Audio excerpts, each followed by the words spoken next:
So sorry to ramble on while folks are getting settled. Welcome, everyone. Thanks for coming back. I guess I don't know if you had a choice, but we're glad you made it. Like Dr. Place mentioned, my name is Mark Zucker. I'm a career counselor. I work with students here in the College of Education and Human Development, which is why you guys are stuck with me this afternoon. We're just going to have some fun going over some things regarding your professional development, job search, what districts look for, how to get geared up for your job search, how to make the most of the Educator Fair. We're going to go over resumes, how the career search can assist you, all of the above. So we're going to cover a lot, and we'll do our best to make it painless, informative, and relatively entertaining. But first, I want to engage our audience with our first informal poll with our time together. Because I know you guys have a lot of speakers and folks coming to you and talking about different topics, and all those topics might not necessarily always be pertinent to us.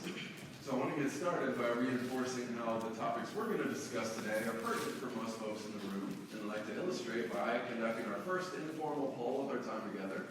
So if I could have a show of hands, who in the room plans on having a career? Oh, very good. Okay, roughly 100% of our respondents, absolutely. And so we're going to give you guys a bunch of tips, pointers, tricks, suggestions that'll give you some ideas in terms of how to put best foot forward as you get geared up to present yourself to your schools, your districts, your programs, wherever it is you want to be doing your teaching. Okay, so first, I want to bore y'all by sharing a little bit about my background and how I got here to bore y'all. So I was in y'all's seat. I completed the post-bac teacher cert program. Shout out to our post-bacs. My post-bacs in the house, how many we got? A few? Okay, let's do this. We got to. I'm going to, if I could just, let me see where our cohorts are. Let me see my 7 through 12 ELARs. 7 through 12 ELARs, okay, very good. All level phys ed. All level phys ed, very good. Usually they're all tight-knit, sitting together. How about our EC through 6 generalists? Represent accordingly, absolutely. How about our spec-etters? How about our spec-etters in the house? Very good. How about our art teachers? Where are our art teachers? Very good. How about our music educators? Where are our science teachers? Where are our social studies history teachers? Very good. Who am I missing? What am I forgetting? Math, okay. Apparently I just recently in the room with the word meeting. Where are our math educators? Ah, yes, our Spanish speakers, our ESL folks, our bilinguals. Very good. Okay. Middle school, thank you. 4 through 8, thank you. I always overlook our 4 through 8s. I'm sorry. Okay. So, I want to share with you a little bit about how I went through the same process y'all are going through. So bear with us. Okay. So I completed the program in, let's see, 04. I completed the post-bac program in 04. I got certified in all-level physical education. All-level physical education. And by the way, one of the things I want us to take from our time together today, you're going to hear a lot of good questions. Like, oh, if I'm going all-level phys ed, what other certification should I consider to enhance my marketability? That would be a really good question to ask district representatives, right? So the second portion of our time together, you're going to be able to hear the questions directly from the horse's mouth. So as we continue with our discussion, you're going to come across some very useful information regarding how you can learn from the district folks that are going to be hiring you. So I would encourage you to take note of some of these questions. And they're passing documents around. If you could just try to persist and remain attentive. Otherwise, I don't think it's productive to pass the documents around.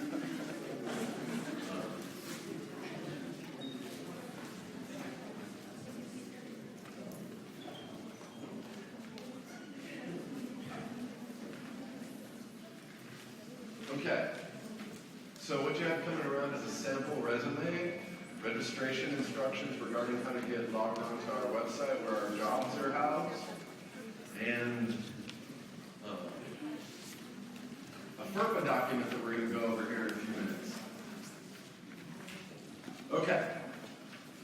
So while the documents are being passed around, I want to share with you a little bit about how my getting assigned to our clinical teaching site went. When I was in the program, it went like this. And nod your head or throw something at me if it continues to remain like this today. So you get to the point where you have to pick where you're going to do your clinical teaching or where you're interested in doing your clinical teaching, right? Back in my day, you had like a document. They gave you this hard copy. And they had all the local districts, and you were tasked with identifying your 3 primary sites of interest, right? So I figured, most of the folks in the cohort are going to go to North Side and Northeast, right? So I was looking at the districts, trying to figure out where I might go that will be hyper-competitive and I might have a chance to be assigned as all level phys ed. And I come across Judson ISD, right? Come across Judson ISD, and I'm like, oh, Judson ISD, I live off 1604. I made the mistake of thinking Judson was off of Judson Road. So I literally think Judson ISD is off of Judson Road, so I'm thinking, oh, that's relatively close. I'm not going to get North Side, Northeast. Let's just go ahead and sign off on Judson, right? So I sign off and I click, I select Judson, literally on the document, hand it in, and then, y'all know how it went. As we got our manila envelopes, that's how it was back in our day, get the manila envelopes where you're assigned your clinical teaching site, right? And I'm in the all-level phys ed room. It was a room like this in the McKinney Humanities building. I open the envelope, I look, Judson ISD, right? So at the time, one of the clinical or the supervising teachers was Bill Hickey. Anyone know who Bill Hickey is? He was a former baseball coach, PE guy, and he was the husband of our current athletic director, Lynn Hickey, at the time, right? So your prototypical, just coach, right? So he proceeds to ask the entire cohort, it's a room like this, he proceeds to ask the entire cohort, and I had just got my assignment. He proceeds to ask the entire cohort, who got Judson Red? And if you know Judson, back in the day, it was broken into 2 campuses, the 9th and 10th grade, the 11th and 12th grade, right? So he asks the whole cohort, who has Judson Red? I think it was gray at the time. Well, I look. And sure enough, I'm the one with the Judson, the one he asked about. So I wait a minute and I look around, no one else raises their hand. So I raise my hand. Right? Y'all with me? We're getting to the good stuff. So I raise my hand and all the cohort are like, nice knowing you, dude, best of luck with things. And he proceeds to tell this horror story about when he went to do an observation at Judson ISD, within the first week, the coaches all went upstairs and left the poor clinical teacher there fending for themselves, right? So I'm hearing this, thinking this is going to be my impression of my clinical teaching semester, and I share that with you to reinforce the idea that it is. Despite the adversity, and you'll hear a lot about what to expect for your clinical teaching semester. But the takeaway is, despite the adversity, despite the warnings, despite the caution, it was one of the most rewarding and productive semesters in my professional journey. So everyone else is about to embark on a very important developmental next couple of months where you're going to become better educators, better professionals, better people, better students, better citizens. And I can't thank you enough for your commitment to an awesome profession and field. Okay, so I just wanted to give you a little background about my time with Judson and give you some inspirational messages regarding how your semester. Who's coming off their first clinical teaching semester? Are most folks in the cohort coming off there? Okay, just curious. Okay, so what we're going to do today is we're going to go over, I want to just highlight the agenda briefly. So one of the things that happens is districts come to us. Everyone's going to be able to attend the Educator Fair. Everyone's going to be tasked with attending the Educator Fair, which will be on April 14th, okay? And you'll get a bunch of information from us about it. We'll email you. We'll let you know all the districts that are coming. There's going to be over 100 that attend the spring fair. And we have districts from all over the country that come to hire our educators. So we'll have a ton of options. But one of the things that happens is these districts come to us and they say, hey, will you give us the certification and the contact information of your cohort so we can invite them to attend our booth, encourage them to apply with our district, help them learn about who we are, all the above. And if you guys know about FERPA, we can't release y'all's information unless you go ahead and give us permission to do so. So our first order of business with our time together, we're going to go ahead and sign and submit that FERPA document, indicating to us if you would like us to release name, contact information, and certification area, so the district representatives can reach out to you and get the ball rolling in terms of your application with their districts. So that's the first order of business we're going to tend to with our time together today. Thank you.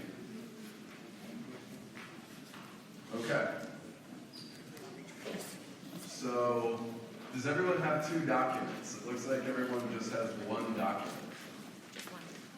Okay, I see two. Very good. So, could I borrow the one down there, please? Thank you. Sorry to... So this is what it'll look like. You'll see it. It's the one with the paragraph, so you can fill out your name and your banner and whether or not you want your information shared. And then we'll go ahead and pick that up. Thank you. Take some time. Feel free to chat amongst your peers. I know you guys have been listening to speaker after speaker. Please. No, they come from all over. All over. Many from Texas.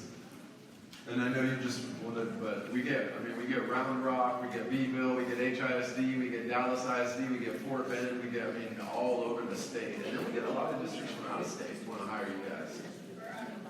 So if anyone, we have districts from Nevada, New Mexico, Colorado, California, Alaska. If anyone wants to teach in Alaska.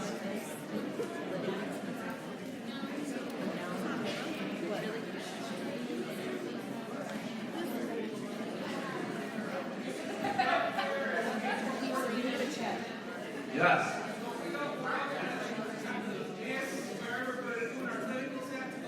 Yes, yes. Excellent point of clarification. Thank you for asking. So a good question was asked. We're going to be doing our clinical teaching that day. Why do you expect us to go to the event? Well, we've made an arrangement with the clinical teaching folks where you guys are basically free to attend the Educator Fair and not go to your site just on the morning of the 14th. Another thing that happens is a lot of districts conduct interviews that day. So if you get an interview, you get to stick around and interview with the districts that are interested in you. Otherwise, you're encouraged to go back to your site, but that doesn't always happen. But just to reinforce, yes. And I'll bombard you with a bunch of information via email about the dates and the times and the locations and all that stuff. Okay. So if you have your stuff complete, would you turn it over and then send it toward the ends of the rows, please, and I'll just come by and collect it. Thank you, ladies.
Sorry for the delay.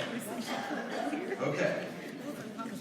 So if anyone wasn't able to get theirs, if you want to get yours for one of your peers or a friend, or you can give them their FERPA documents so they can get things signed and get it to us, we have extras. Thank you. Appreciate it. Sorry if I missed you or didn't come by your row or overlooked you or blatantly ignored you. Thanks. Okay. So, that important administrative task is over. Next, we're on to the most exciting portion of our time together. I'm going to need you to hold your applause. I'm going to need you to maintain your excitement, because now we get to talk about resumes. Yes. So my first question to you is, who has a resume? My next question to you is, who has a good resume? And yeah, that's typically what happens, right? Very good. Ready to take ownership of it. Nice to see. But a lot of times folks are like, oh, I don't really know if I have a good resume. So we're going to spend some time going over very, very basic resume 101, okay? So if I could have everyone in the room refer to the "Do you want to teach" resume sample. Everyone have the resume sample? Okay.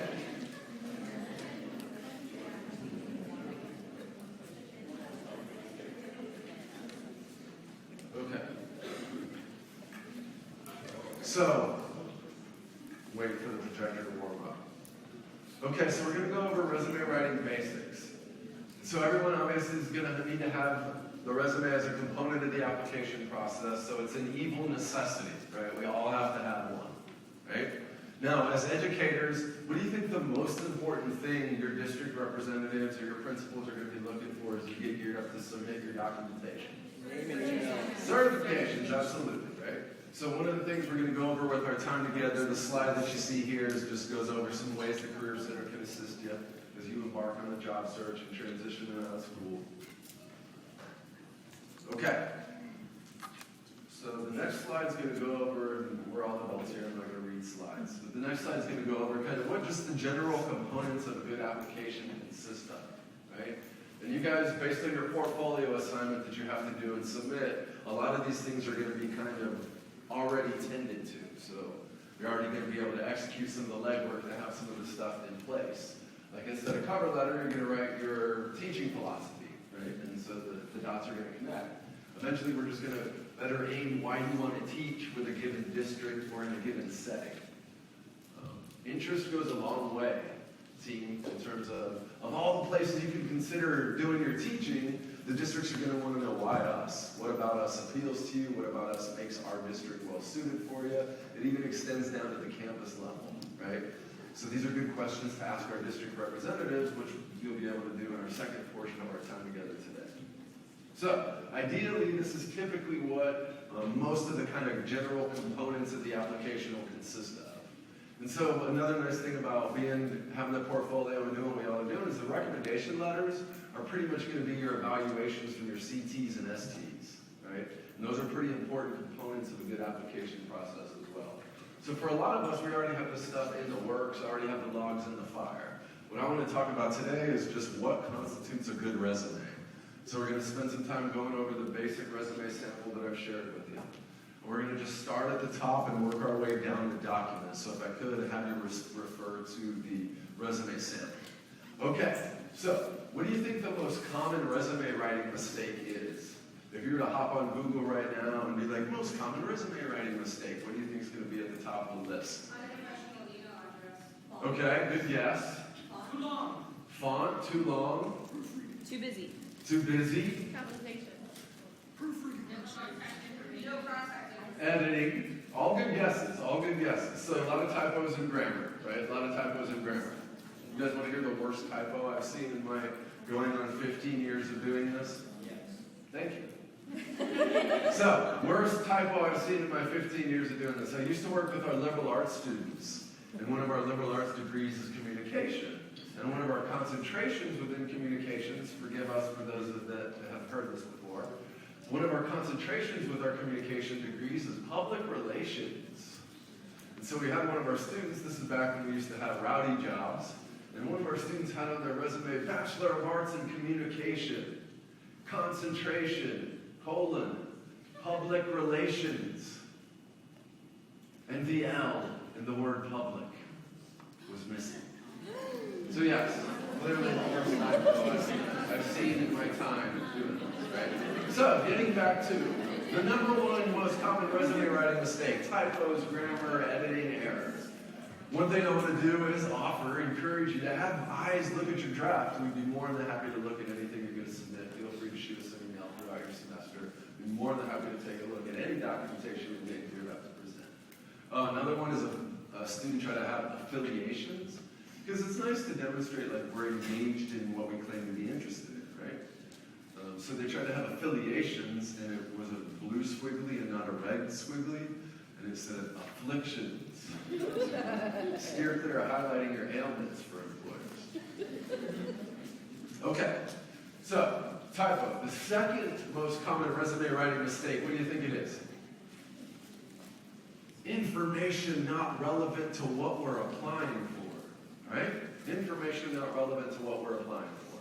So how do we know, how do we diligently tend to the content in our document, reinforcing that most of the things you're highlighting are related to what the position you're applying for is looking for? Would you repeat that for us? The job description. Absolutely. So, one of the things I would ask our district panelists, some of the districts post each position unique and individual. So if you were to go teach 4th grade math with blank ISD, you go to that posting and you apply to that job. Others have a general pool for their positions. So you're not able to pick the specific position you want, so you have to speak to a more general job description. So these are the good questions we can take inventory of and ask the folks that are going to be here from the districts that you darn well might want to work with. Okay, so now we're going to go through the document. So, information that's relevant. Question for you: who has had a job, an employment experience, an endeavor that isn't related to teaching? Okay. So one of the things we're going to talk about is, should you or should you not include those jobs on our resume? For the most part, the answer is going to be yes. The issue will be how we go about doing that. Okay. So let's start at the top. We're going to work our way through. Number one thing that I want you to take from our time together, aside from me boring y'all for an hour, is no templates. No templates, all right? I know it's easy.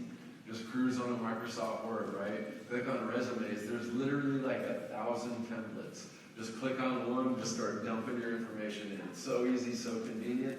There's a million reasons we advocate no templates. So what we encourage you to do is cruise to Microsoft Word, open up a blank Word doc, pick a sample that you like, and follow that using the formatting available to you on a Word document. It'll be much easier to make changes and move stuff around in the future. Okay, so no templates. Another reason we want to not use templates is because we want all the space available to us, right? And one of the big mistakes students make is they take a lot of space with not important information.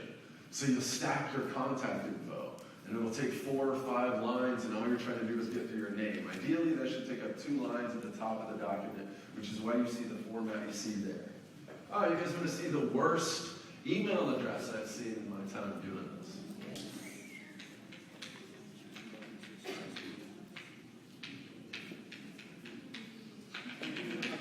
Actually on a resume. Actually on a resume. So the takeaway is, if you're competing with that person, congratulations, you probably have a head up in terms of your professional presentation. You have access to your UTSA email for roughly, I believe it's 2 years post-graduation. So if you just keep your UTSA email there, that's fine. So we're going to have our contact info spread out throughout the top of the document, nice professional email address. Then, as you see on the sample there, it's going to take you into an objective. And I know this is boring, dry stuff. Hang in there with us. Hang in there with us. My question to you is, do you think we should or should not include an objective? Think we should or should not include an objective? Believe it or not, if you were to hop on Google, should my resume include an objective? It's like a 50-50 split. You'll see some folks, yeah, it's important. Some, no, we don't need it. In my opinion, for us as educators, it's less pertinent, but where we can leverage the objective is twofold. One of the most important things you should ever accomplish when you present a resume is to convince the folks that you're presenting it to that you're so uniquely interested in their district, that you've created this one resume just for them, right? Even if SAISD, Northeast ISD, Harlandale ISD are the only things that change. So I think the objective is a place where we can leverage and say, you know what? I'm so uniquely interested in teaching with Harlandale ISD that I've created this document just for you guys. Here you go. So I think the objective is important because it allows us to convey a bit more targeted approach. And if we're a generalist, or if we're 4 through 8, or if we're all level, and we have a grade preference, we can speak to our grade preference in the objective. Now, there's differing schools of thought there. Some say, I don't want to limit myself. If I'm available for all level, I don't want to give a preference, and they don't consider me for a lot of the other roles or positions, right? And we're all going to have to gauge and measure that. One of the questions I would ask our district panelists, if I'm EC through 6, but I know I don't want to teach higher than 3rd grade, how do I articulate that, right? Good question to ask, good question to ask. So I think we should include an objective because it allows us to illustrate what district we're in, and it allows us to speak to a preference we have regarding the grade or the demographic we most want to serve. So now we have our contact info, we have our Word doc, we have our objective. Then we're going to go into our certification section. Now, a couple years back when I first got this position, Northside, Ben Muir, Dr. Ben Muir, he's the executive director of Northside ISD at the time. And he tracked me down at one of the Educator Fairs. He said, Mike, he had a stack of documents in his hand. He said, Mike, all these resumes, and then I can only extend 2 offers. Why do you think that is? Yes, right? So the takeaway isn't, whoa, if you don't have your certifications done, ... That's not the takeaway, right? We're all at different phases in the process. It's completely okay. What we should take from the antidote is we need to be able to demonstrate or articulate where we are in the process of attaining our certifications per each district. So even on the document, some of you might have your test pending. Some of you may already have passed your PPR. Some of you may already have passed your content area. So what you're going to want to do is see on the document where it says passed. You'll always want to inform them of the status as to where you are in the certification process there. So if you have a test, again, our event's April 14th, right? So let's just say some of us are going to be registered for the exit tests in May. Well, you can put registered to complete May, in that window. And they want to know that stuff. They literally need to know your game plan for getting your credentials and being marketable for their positions. So, it isn't finger wag if you don't have your certifications done. It's we need to keep them informed of where we are in the process. And you have some options regarding how you go about doing that. That's going to be the single most important thing that your document will speak to. The certifications you're after and where you are in the process. Okay. Excuse me. Pardon me. Thanks. Okay, anyone got any questions, concerns, comments for us? Bring them on. The more talking y'all do, less talking I do, the more tolerable our time together is, right? I appreciate y'all's patience and attentiveness. Yes? So can we start putting out, if we start our certification process, right? Can we start putting out applications now? Yes, I would. I mean, I don't think it's a bad idea to get your stuff in the loop early. Because another one of the things that happens is when we attend the Educator Fair, we want to really leverage that interaction. And so one of the things that happens is they kind of buffer us by sending us off to websites and online applications. So if we can approach the table of the district in a position where we can articulate, I'm so interested in you guys, I already started the ball rolling with my application. I just wanted to introduce myself and learn some tips, pointers, things that you might need from me moving forward. I think it's more beneficial to take that approach. So yeah, if you're done with your certifications and there's available postings you're going to be available to start teaching with, definitely we can put our name in the hat for some of those. Absolutely. Good question. Any more questions? Okay. Not that there should be. Fire them off as they arise. I want to make sure you guys get some bang for your buck with our time together. Okay. So back to fun with resumes, right? Back to fun with resumes. So next, the education section. Everyone in the room, well, if you're a content area, right, some of you might be getting a degree in science that then comes with your certification. So your actual degree that you're attaining might not fall under the interdisciplinary studies designation. Just be in tune with that, right? We don't include our certifications in our education. They're separate, right? Education's pretty straightforward. If you have accolades, if you have scholarships, should we include our GPA on the document? If it's good. If it's good, what is good? Anything above 3.0. Anything above a 3.0, absolutely. Those are our guidelines we teach in the office. 3.0 or above included. Question? I'll be graduating, already have my bachelor's and my master's, whatever was both of them. Yes, I would.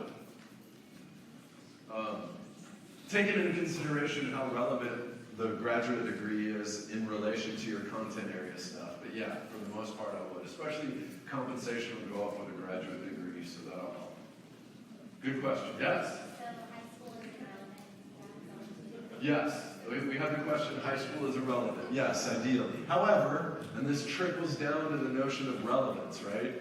If you, for instance, want to be the debate club coach, and all of your high school stuff is debate club president, extracurricular, all the above, it's okay to include some of that information and content. Might not be what we choose to focus on, but it's okay. Yes? So for us that have a degree and then a concentration in like high school level, so we should put our degree first and then the concentration after that? So I would put the content area certification, so you do like 7 through 12 composite science in the certs, Okay. and then in the degree, Bachelor of Arts in Science, and then whatever the specific designation is. Good questions, team, good questions. Appreciate the attentiveness. Yes? Do you include, like, if you went to a community college but you didn't graduate from there? Good question. So, you always want to take into consideration, what do I want my audience to take from the entry, right? So if you took rigorous classes, you excelled there, and we can still include that. But to answer your question, as a general guideline, no. If we didn't receive or attain degree, certification, or licensure, we don't need to include it on the resume at all. And typically, they're going to ask for transcripts, so they'll get a lot of that information secondarily. I saw you, then we're coming over here. Yes? So if you did graduate, like you have your associates, you put that on there. Yes, I would. Although the issue of space at a premium is if there's like a job that's more related than a less related associates, we would have to take that into consideration. For the most part, yes. If you completed it, account for it. Yes. So I went to community college while in high school, and I graduated with, I didn't graduate with associates, I graduated with certification, like 3 certifications, but they're not relevant to teaching, so just leave them off. Yes, I would. And it's not that like those don't hold value, it's that other things might hold more value than that, and we need to preserve that space for those things. I saw over here, and then we're coming here. I had the same question as the associate's degree. Okay. Yes? Would you put your high school if that's the ISD you're trying to go to? Good question. Yes. Yes. Good question. Yes. Yes. I'm an instructor for first aid CPR. Would that be something beneficial to add in there? Yes. Absolutely. It wouldn't take precedent over like exit exam stuff, so it would be third in the certification area, but absolutely. I saw other hands. Good stuff. Yes. How far back is waterwork history? Good question. How far back? So if you were to hop online, Google how far back to go, you'll see like a general 10-year blanket approach. For me, it's based on relevance. So if you did something 12 years ago where the skills you gained were more relevant to teaching, included. The issue is how we describe and articulate the things we've done that connect them back to teaching. So really, and I know this is a cop-out of an answer, it's really not based on time frames, it's based on how relevant the things you did in that job were. And if you can connect the dots based on what the description wants, you're better served including that job versus going and keeping it at the 10-year limit. Back row? No? Oh. Okay. Anyone else? Yes? Gaps in employment. Okay, gaps in employment. So, first of all, from my experience, from my experience, we don't need to just have a general blanket. One of the misconceptions with resumes, it's a list of every job I've held. Well, it's not. It should be a list of the jobs you've held that prepare you for the job you're applying for. So what I would encourage us to do is we're going to have a related teaching experience subheader. Clinical teaching is going to go there. That's going to be the crux, right? Then we're going to have additional related experience where you're going to pull customer service roles, things where you gain transferable skills that relate. Where I'm going with this is, we don't have to bury everything under a general subheader. We should have categories that speak to your experiences. Customer service experience, pull those jobs, plug them into the subheader. Teaching experience, pull that role, plug it into the subheader. So they wouldn't even be able to chronologically track like where you were in every year for the decade, if that makes sense. Hopefully it answers your question. Good questions, yes. For professional development, can we put like the bullying that we did and the mental health on there? Oh yeah, and the binary bistro. Sorry. I think the closer I get to over there, the worse that happens. Okay. But by the way, the professional development is more just filler. So for a lot of us, our field observations and our clinical teaching and our related jobs are going to be the crux of that section. I saw another hand. Yes? So if I had a job in high school and like I kept that job for 4 years, do I put that to say like, hey, I'm committed, or does it not matter? Okay, good question. So this is going to take a little bit of a diatribe to answer. Hold your applause, please. Hold your applause, please. So the question was, I had a job in high school and I stuck with that job. And so I think it adds value regarding highlighting my stability, right, and my commitment, right? And I would agree. So there's always 3 sets of skills we should be prepared to illustrate or demonstrate as it relates to us presenting ourselves to employers. And I want to highlight what those sets of skills are because it'll answer your question. So the first set of skills that we always want to demonstrate we bring to a position are what's called work content skills. In this case, as educators, there are 3 primary competencies that every educator has to have as a foundation regarding their skills as a teacher. What do you think those 3 competencies are? There's 3. What's up? Classroom management, very good. Excellent. There's 2 more. What do you think they are? What's up? I still didn't hear, I'm sorry. Pedagogy, instructional methodology, very good. Excellent. What else? There's 1 more. Good guesses. Is it content knowledge? I put that under instructional methodology. Technically, you're right, but I lumped that under the same thing. Good suggestion. Starts with an L.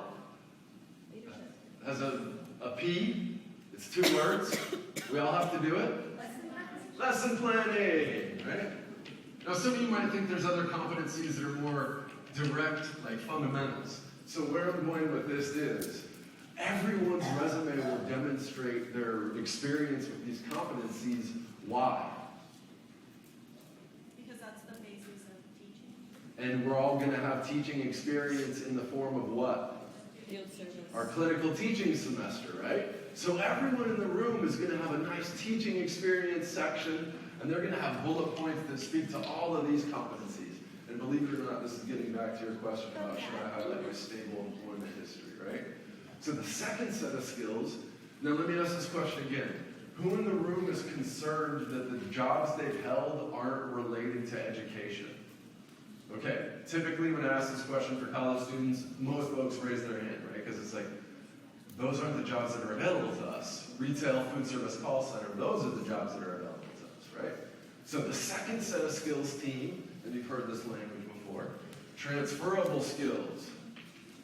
Transferable skills. So, where are my retail folks? Where are my food service folks? Where are my call center folks? Where am I just needed a part-time job folks, right? We've all developed wonderful transferable skills that your reader's going to want to know about. The issue is how we explain those things, right? So someone give me an example of a job they've held that isn't related to teaching. What a burger. I saw you first, man. A warehouse manager? A warehouse manager. Okay, very good. We're going to take some of the management stuff out because those dots connect pretty significantly. We'll get to you. We'll get to y'all. We'll get to y'all. If you'd be so kind to give me one responsibility you had working in the warehouse. Try to train the employees on how to do their job properly and keep everything organized and neat in the area. Okay, well said. And you're already kind of jumping ahead and stealing the thunder, accurately so, right? So one of the mistakes that we make is when we sit down to account for what we did in that non-related job, it's just bullet points that highlight what we did. So if I was a cashier, it says handle cash, greet customers, manage till. And so the district folks are going to look at that and be like, well, I don't need you to handle cash, manage till, greet customers, so you don't have experience regarding what I'm looking for.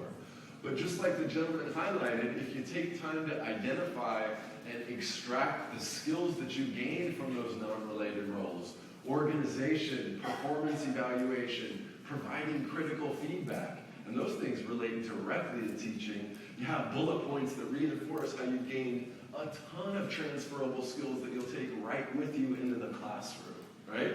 So, the issue is, everyone has wonderful transferable skills in these non-related jobs. We just have to get comfortable articulating how those skills relate back to teaching.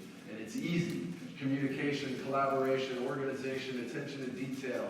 For you, another thing I'd highlight is knowledge of safety protocol and awareness and facilities and all of that stuff. And the list goes on and on. Now, finally bringing it back full circle to your question. Should I highlight my stable 4-year employment endeavor, right? The third set of skills, team, are called self-management skills. And believe it or not, these district folks love strong self-management skills. Sense of responsibility, commitment to service, strong work ethic, stable employment background and history, right? What things do you think they look for that reinforce self-management skills? Reliability, well said. What things illustrate reliability? Showing up on time, prepared. Prepared, positive attitude, punctual, right? And so what are things they look for? Someone that can, I don't know, maybe excel at a campus, basically being a free teacher while working, while maintaining their degree plan, while maintaining strong academic standing, right? While continuing to gain experience and expand your skill sets as teachers. So everyone in the room is literally in the midst of demonstrating wonderful and extensive self-management skills. And these are the things these district folks eat up, team. They love it. To y'all's credit, everyone in the room has done a great job of demonstrating they possess it. So that finally, 15 minutes later, we get to answer your question. Yes, we screen from the Hills track record for stable employment history, investment to the role, all of the above. Those are things you can speak to. In interviews and cover letters on resumes. So, good questions. Yes? What would you recommend doing if you had the same job at 2 different places? Same job title or? Same job title, generally about the same role, just at 2 different places. You can either, well, it depends on, so obviously for us, we're going to have related teaching experience, field experience, and then those jobs will probably go in like additional customer service experience. Well, mine is actually relevant to teaching. I was a coach. Oh, awesome. 2 different shifts. I would, truth be told, I would put it under like related coaching experience and put those under that subheader and do away with the professional development content because that stuff is way more pertinent. So, still list both. Yes, yes, yes. We're yes. Did you include references or no? No, that's its own standalone document. It's its own standalone. Everyone should have their reference page as a component of their application packet, but you don't always submit it with the resume. Typically, you only present it when you're prompted to. Okay, good question. Any more questions, concerns, comments for us about resume stuff? So let's review briefly, and then we'll move on to, we'll quickly go through the second portion of our presentation. Okay. Bless you.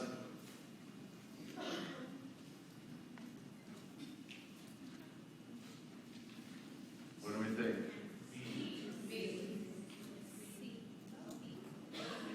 So So I think B is the general, but our goal here is to get them to go from B to C based on our interest, based on our relevance, based on how we present ourselves, based on the certifications we're presenting, based on highlighting things that are relevant. Okay, this just goes over some general tips and pointers. Resume paper is not necessary. Blank documentation, have someone look at it, I'd be more than happy to take a look. No pronouns, no templates. Pretty straightforward stuff. Okay, quick review. You guys aren't at your clinical teaching sites during spring break, so if anyone wants to come in and have their documents reviewed, we're open during that week, so feel free to, I'll send you a bunch more information via email about it. But we're open that week, come in and see us. The fair is April 14th, 8:30 to 11:30. You're released from your clinical teaching day that morning. And I'll email this presentation out to everyone. This is pretty much what it'll look like when we go. And I'm going to send you a bunch of information regarding like how to make the most of attending the Educator Fair. But there's going to be over 100 districts there, and we don't need to be prepared to interact with all of them. We do need to be prepared to interact with the ones we know we're interested in, right? And I'll send you the list well in advance. Well in advance. Okay, so you guys want to trudge through? We got about 10 minutes, and then I'll give you about a 15-minute break, and we'll get set up for our panel. Sound like a plan? Okay, I appreciate y'all's attentiveness and participation. Very much so. Okay, so a few years back when I started the position, I decided it's one thing for some schmuck to drone on at the front of a classroom and bore y'all for an hour with the things they're looking for. But it'd be nice if we could hear it directly from them in terms of what are they looking for in candidates. So I did a survey. I surveyed roughly, this was during one of our fall semesters, so we didn't have as many districts here, so I was able to kind of manage the numbers. So I did a survey of roughly 50 surrounding districts to get a feel for what they look for in resumes, how they gauge interviews, the way their interview process is structured, and I just want to spend some time to go over the results of our district and our employer partner survey with them. And again, forgive me for joining on. I know you guys have been through and covered a lot of content and speakers. So we appreciate you fighting through the last few minutes with us. Then we'll get to the meat of our time together where we can pepper these folks with questions about what are you looking for in good candidates, right? But nonetheless, without further ado, we'll go ahead and dive in head first. So the first question we asked, what aspect of a resume does your district deem to be most heavily weighted when considering which candidate to call in for an interview? Pretty straightforward stuff. 87% looks specifically at the certifications.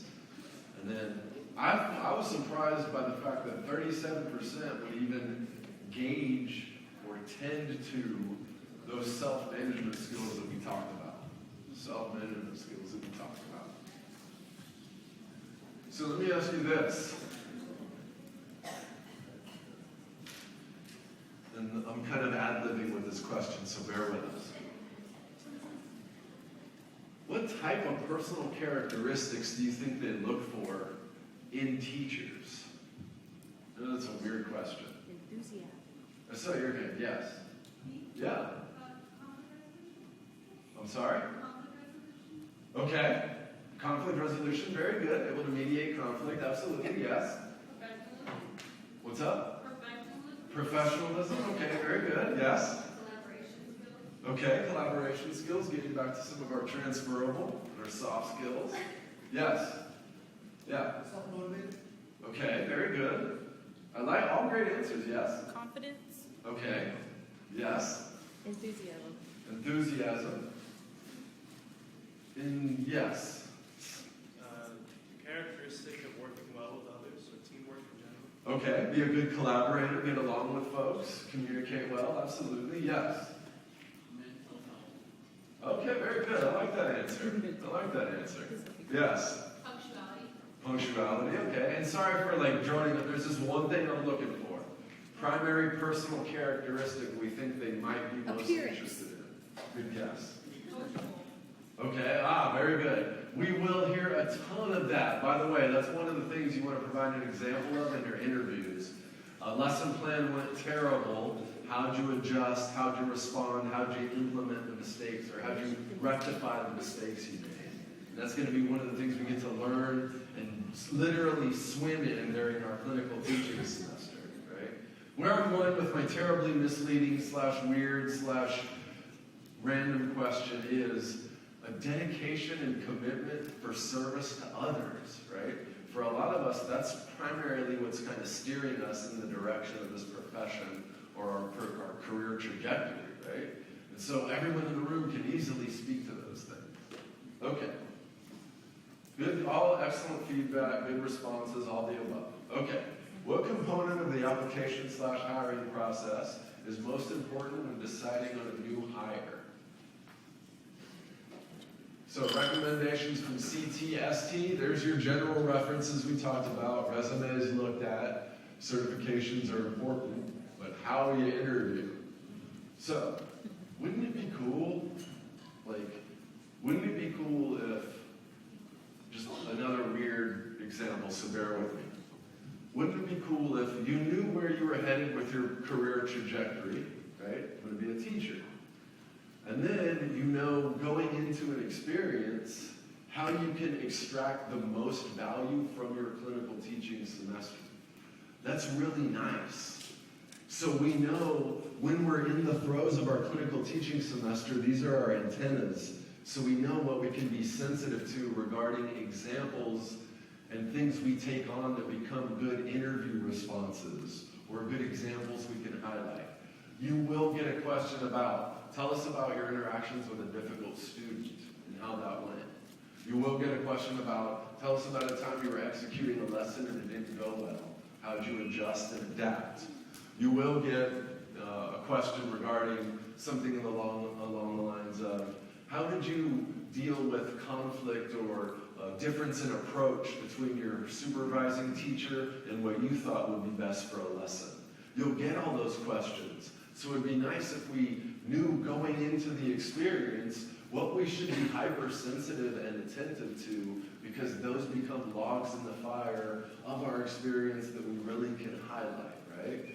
So when you go in and you have experiences with your classroom management, with your pedagogy, with your instructional methodology, with your content area, you know this becomes a good experience that I should take inventory of and include in my interview responses.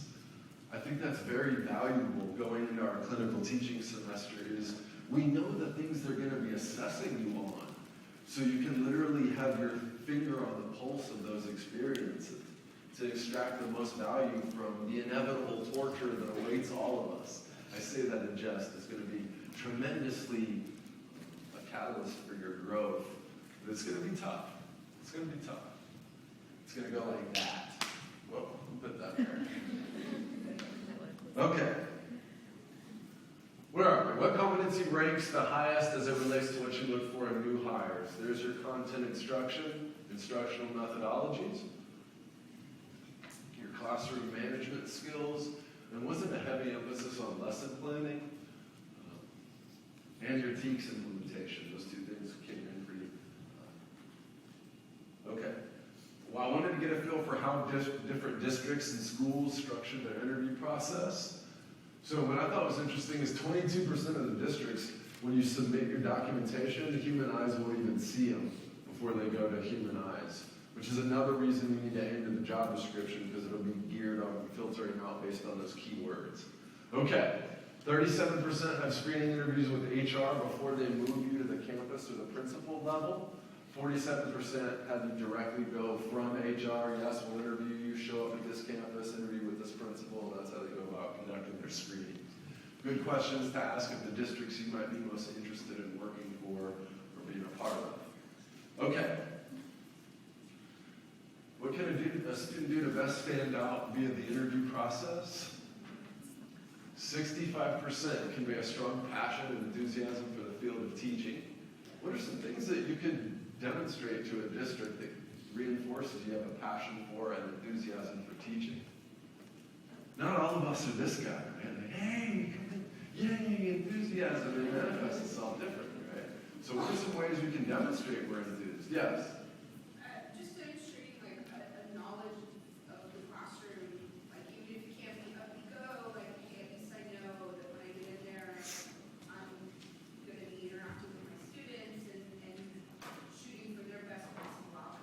well said. Yes, we can highlight transferables. Yeah. The list goes on and on. Yes. I think another way to do it is if you cite sources of things that you've read that match with your pedagogy, like saying big names that you've learned out of the field to show them that you're knowledgeable and credible, and that you cite actual sources to follow your pedagogy. Yes. Well said. Trends in the field, blogs, teaching blogs, teacherpreneurship, current things going on, all of the above. Absolutely. Yes. But those are opportunities to be tutors, particularly in music. Like we can use our outcomes. So having a student who's first year music or who makes state, stuff like that. Yeah, well said. Very good. Yes.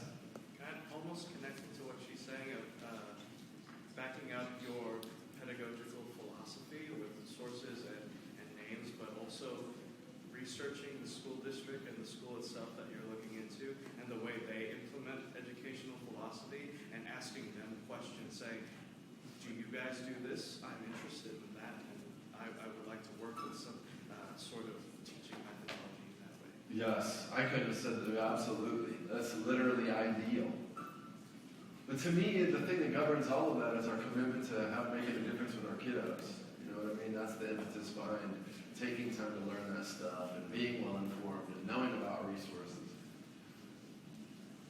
It would go well. It would be just an opportunity to have a like-minded conversation with like-minded folks.